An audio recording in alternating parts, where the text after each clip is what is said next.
to introduce His Excellency Mark Regev, who for a number of years before he came to London was the spokesman, the press spokesman of the Prime Minister of Israel, Benjamin Netanyahu. As such, Ambassador Regev is very well known to us all.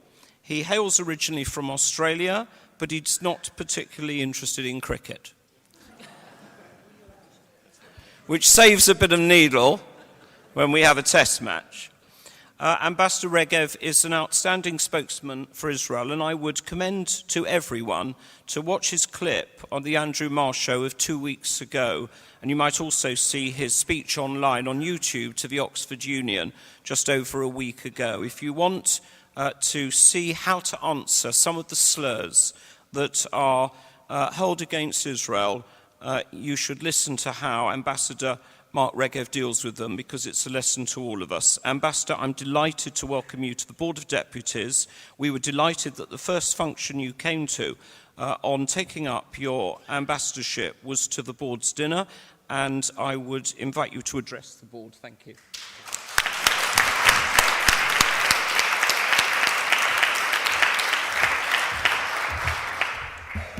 Thank you very much for those kind remarks, Jonathan. I don't think it's a coincidence that I've been here just over a month, and this is my second event with the board.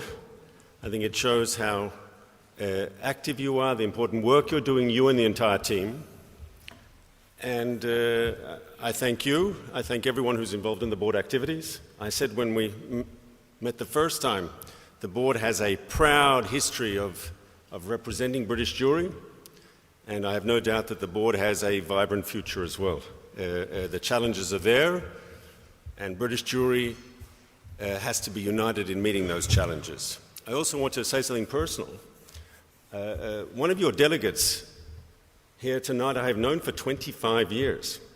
When I was much younger, and they sent me from the Foreign Ministry to be the Deputy Consul, that's very low down on the totem pole, yes, the Deputy Consul in Hong Kong. Anne Godfrey was the head of the Jewish community there. And it's a pleasure, Anne, 25 years later, that we're still attending the same events. Who would have thought? Who would have thought? As ambassador, you don't want to repeat yourself too much. And I don't want to repeat anything that I said last time I met the board or anything I said at the various Independence Day functions. And I was thinking, what can I say this morning that I haven't said? What can I say this morning that is new? And I was perturbed. One doesn't want to be a parrot repeating oneself over and over again. And this morning on my way here, I was going through my Twitter feed. I'm addicted, I admit it. Maybe some of you are as well.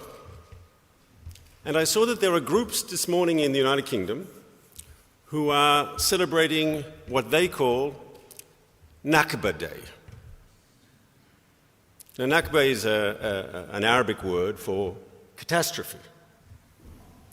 We, Jews, we celebrated this week Independence Day, Israel's 68th anniversary of our independence. And we celebrate that in a very real way because I think all of us can think for a moment what it would be like without a state of Israel. Where would Jews be today without a state of Israel? What happened to the Jewish people before there was a state of Israel? And so I think Jews across the board unite in celebrating our reclaimed sovereignty and independence. But those people today who are commemorating the so-called Nakba Day, I ask them the following question.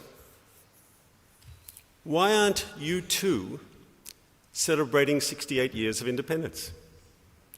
Why is the Palestinian state not celebrating 68 years of independence as Israel is celebrating? And they never want to answer that question. But that is the historic fact. The UN partition proposal, UNSCOP, said 2 states for 2 peoples, a Palestinian state for the Palestinian people and a Jewish state for the Jewish people. And maybe some of you have seen the old black and white newsreels of people in Tel Aviv sitting next to their radios. There weren't televisions back there in 1947, and listening to the UN vote and the list of countries being read out, and one by one, the Jews marking it off. And when we got a 2/3 majority, there was spontaneous celebration in Tel Aviv.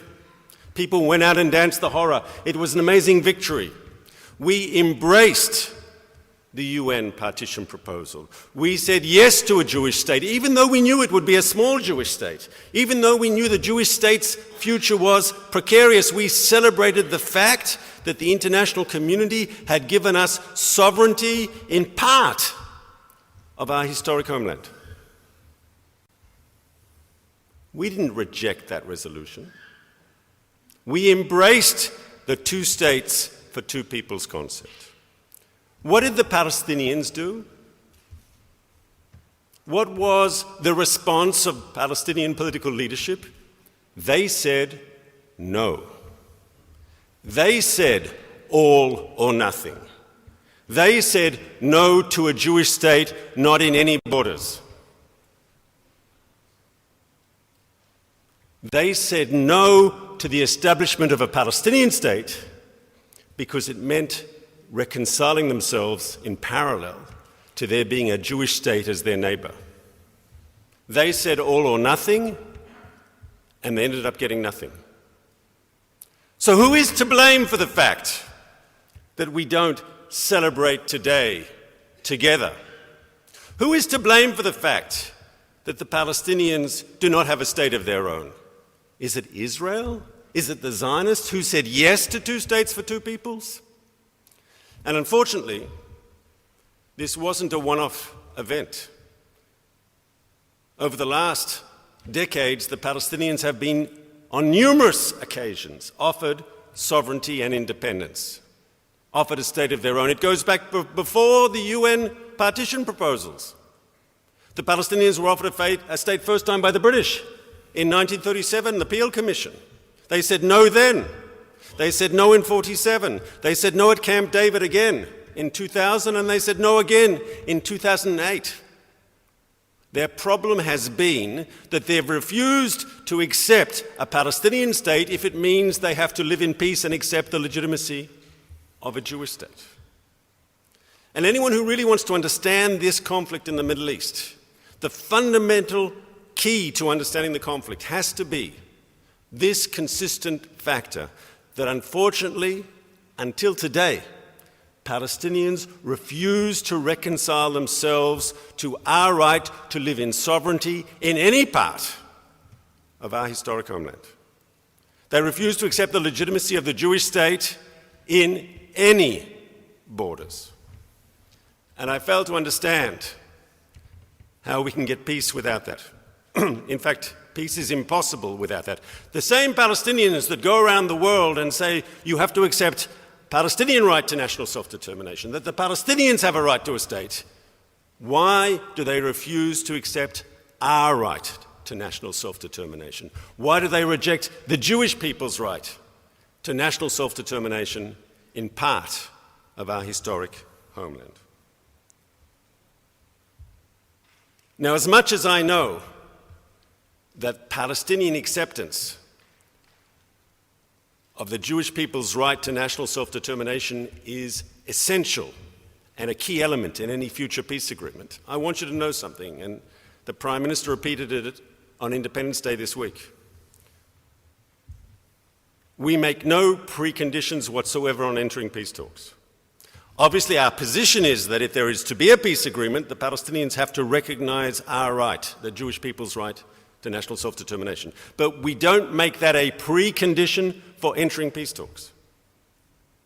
On the contrary, Prime Minister Netanyahu reiterated this week, we are willing to start peace talks immediately with the Palestinian leadership without any preconditions whatsoever, anywhere, anytime. We want peace. We believe peace is ultimately in our benefit as it's in their benefit.